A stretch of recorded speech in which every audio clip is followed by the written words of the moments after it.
বাংলাদেশের দীর্ঘ সময়ের প্রধানমন্ত্রী শেখ হাসিনা 1 মাস ধরে অজ্ঞাতবাস করছেন ভারতের নয়াদিল্লিতে। গত 5 আগস্ট প্রধানমন্ত্রীর পদ ছেড়ে দেশ ত্যাগ করে প্রতিবেশী দেশে যান বঙ্গবন্ধু কন্যা। কেউ না বুঝলেও আমরা আপনার প্রয়োজন বুঝি, আর তাই তো অত্যাধুনিক ফিচার সম্বলিত বিভিন্ন সাইজ আর কালারের 250-টিরও বেশি ডিজাইন অপশন নিয়ে ওয়ালটন স্মার্ট ফ্রিজ বোঝে আপনার প্রয়োজন। শেখ হাসিনা ভারতের রাজনৈতিক আশ্রয়ে থেকে যাবেন নাকি অন্য কোনো দেশে যাবেন, 1 মাস পরেও সেই বিষয় পরিষ্কার হয়নি। এর আগেও একবার ভারতকে নিরাপদ আশ্রয় হিসেবে বেছে নিয়েছিলেন আওয়ামী লীগ নেত্রী। 1975 সালে বঙ্গবন্ধু সপরিবারে নিহত হওয়ার পর সামরিক শাসনাধীন বাংলাদেশে ঢোকার অনুমতি না পাওয়ায় ভারতের তৎকালীন প্রধানমন্ত্রী ইন্দিরা গান্ধীর সহযোগিতায় নয়াদিল্লিতে গিয়েছিলেন শেখ হাসিনা। 1975 সালের 24 আগস্ট এয়ার ইন্ডিয়ার আকাশযানে স্বামী, বোন ও পুত্রকন্যা সহ ভারতে যান তিনি। এরপর 5 বছর ছদ্ম পরিচয়ে ভারতেই কাটিয়েছেন তারা। প্রথমে দিল্লির লাজপত নগরের রিং রোডে 56 নম্বর বাড়িতে এবং পরে ইন্ডিয়া গেটের কাছে পান্ডারা রোডের একটি বাড়ি হয়ে ওঠে তাদের ঠিকানা। সজীব ওয়াজেদ জয়ের বয়স তখন 4 বছর, সাইমা পুতুল আরও ছোট।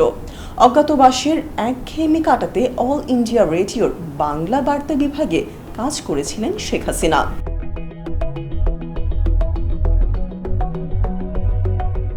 তখন প্রণব মুখোপাধ্যায় ও তার স্ত্রী শুভ্রা মুখোপাধ্যায়ের সঙ্গে সখ্যতা গড়ে ওঠে শেখ হাসিনার।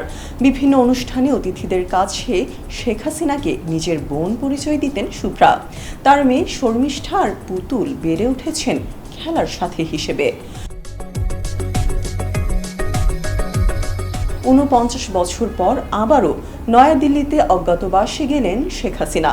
গত 5 আগস্ট পদত্যাগ করে ছোট বোন শেখ রেহানাকে নিয়ে হেলিকপ্টারে প্রথমে ত্রিপুরার আগরতলা বিমানবন্দর ও পরে বিশেষ বিমানে দিল্লি চলে যান শেখ হাসিনা। সন্ধ্যায় দিল্লির উপকণ্ঠে উত্তরপ্রদেশের গাজিয়াবাদে হিন্দুন বায়ুসেনা ঘাঁটিতে শেখ হাসিনাকে নিয়ে অবতরণ করে বাংলাদেশ বিমান বাহিনীর C-130 বিমান এজাক্স 1413।